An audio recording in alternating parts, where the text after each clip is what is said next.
こ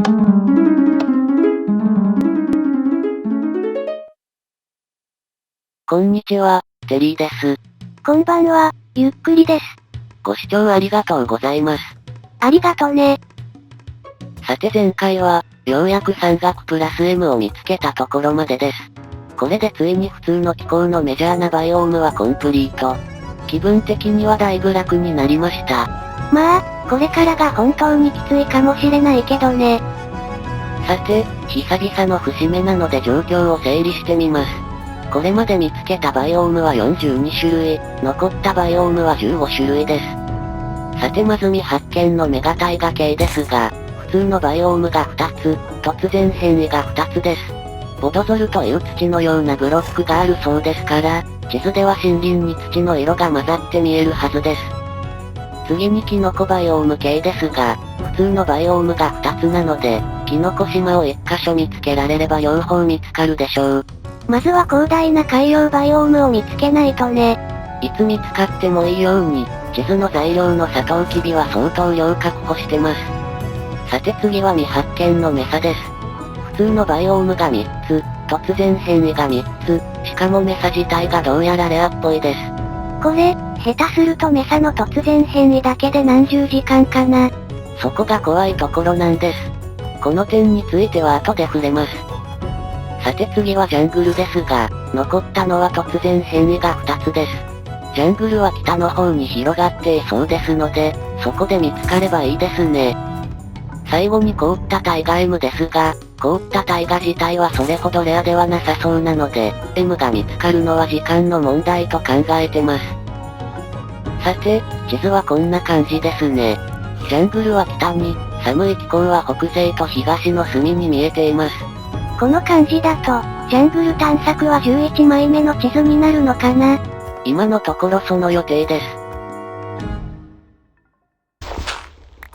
さて、山の谷間の河川から斜面を登っているところなのですが、暗くなってきてしまいました。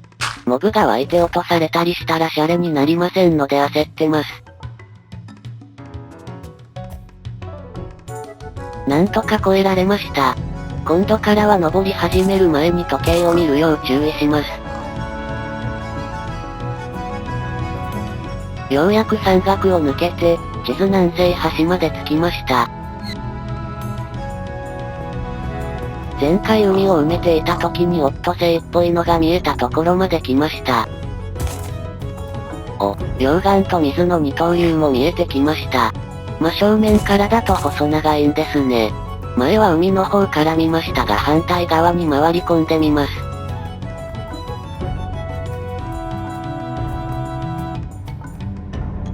へえ、こっちから見ても面白い地形ね。これ何気に島だったんですね。足場がコンパクトにまとまっていい感じです。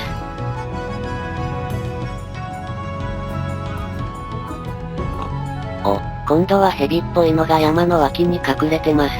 ほんと動物シリーズ始めちゃったの？地図中央あたりを埋めているところですが、ここまで山岳が伸びてました。お、トンネル発見。直ちに急行します。急行しなきゃいけない理由が謎だけどね。トンネルの前後でバイオームが変わってていい感じです。何の音？頭上注意の溶岩は珍しいわね。もしもトンネル抜けた瞬間に真上からこんなの垂れてきたら、避ける自信ないですよ。さて、白樺の森をすり抜けているところですが。お、峡谷。まあすぐ視界に入ったので余裕です。ようやく8枚目の地図もあと少しで完了です。ここまで埋まると、もう新たなバイオームはなさそうね。どの程度地図を埋め残すべきか難しいです。もう少し埋め残してもよかったかも。お、雫型の浮島発見です。端っこの木がいい味出してます。ワンポイントあるのがおしゃれね。さて、山岳ばかりで長かった8枚目の地図もようやく調査完了です。一度拠点に戻ってダイヤの剣を取ってきます。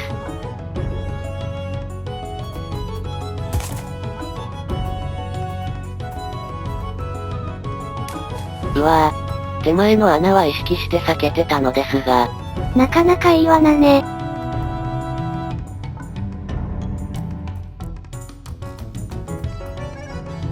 うわぁ危な。ヒヤッとしました。あら、すぐ脇に湿地があるし、どこかで見たような。これ、1枚目の地図の調査中に落ちかけた峡谷です。さて、ぼちぼちビーコンの光が見えてくる場所です。そういえば、メサの突然変異のバイオームの件なのですが、いくつか情報をいただいたり調べたりして状況が変わってきました。まず、現バージョンの冒険の時間実績の不具合ですが、先行公開版では解消されたらしいです。で、突然変異のバイオームは、現バージョンと同様に踏破要件に含まれない仕様のようです。そうすると、突然変異のバイオームは探す必要が薄らいだわね。はい。冒険の時間実績の正式な仕様は、突然変異の踏破が不要ということで固まりそうですから。さて次の話ですが、現バージョンでは、ゲーム再起動するとバイオームの踏破した情報がリセットされるらしいんです。あと、ロバから一度降りないと踏破の情報が残らないらしいです。それじゃ踏破し直しじゃないの。いえ、座標はメモしてるので踏破し直しはそんな大変じゃないですよ。それよりも、もしこれが本当ならとてつもない朗報です。ネザーやジエンド、突然変異に足を踏み入れた情報もリセットされるということですからね。あ、そっか。冒険の時間が解除できない不具合をすり抜けられるのね。はい。この 1.7 台のバージョンで、このセーブデータのままで冒険の時間の実績を解除する目が出てきたんです。そうすると、この企画ではバージョン 1.8 には上げないってこと？可能なら上げたくないんです。バージョン 1.8 のプレイは新規で初見で始めたい気持ちが強いですから。まあ、状況が変わればまた再検討します。さて、アイテム整理もだいぶ終わってきました。ここから先は、リスポーン拠点まで距離があるエリアに入ります。なるべく戻らないで済むようアイテムを選別してます。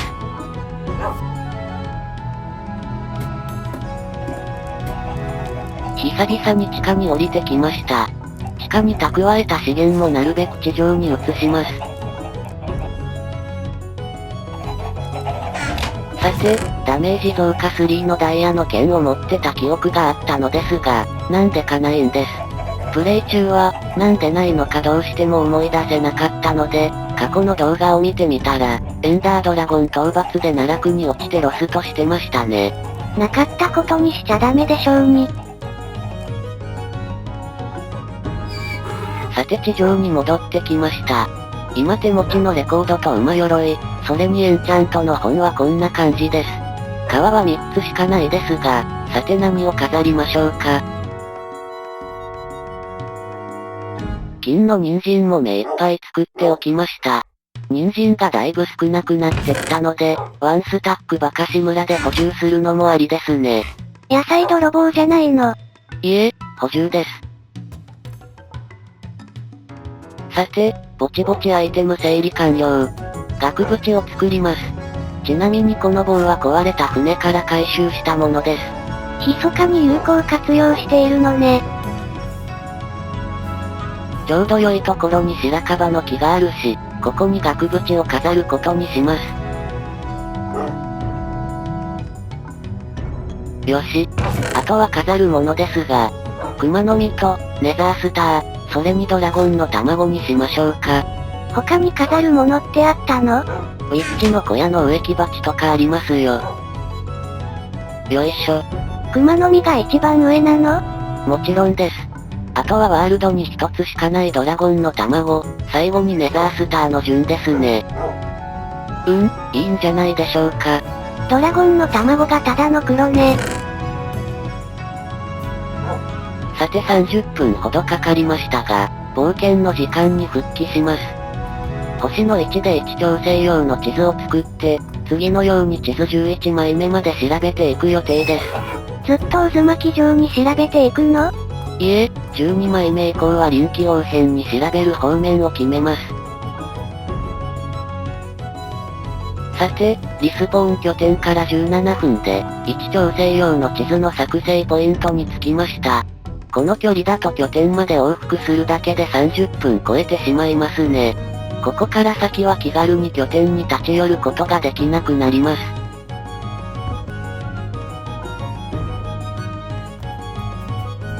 お、村がありました。まずは早速人参収穫します。補充なのよね？もちろんです。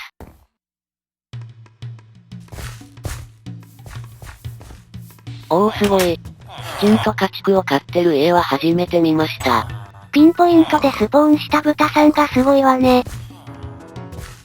さて、鍛冶屋さんがありましたが。そういえばこの企画で、かまどにアイテムが入ってたことがないですね。昔のバージョンでは何か入ってたことがあったような気がするのですが。人参は12本ありました。金はピラミッドなどで手に入るし、食料問題は企画終了まで大丈夫そうです。拠点に金のブロックがワンスタック残ってるじゃない。拠点往復が大変ですし、エンダーチェストの空きを節約したいんですよ。さて、今回は9枚目の地図作成までです。遠方の地図の調査に備えたアイテム整理に、思った以上に時間を取られてしまいました。次回は9枚目の地図を調査していきます。そろそろメサとカメガタイが見つけたいです。そこは運次第よね。それではまたね。バイバイ。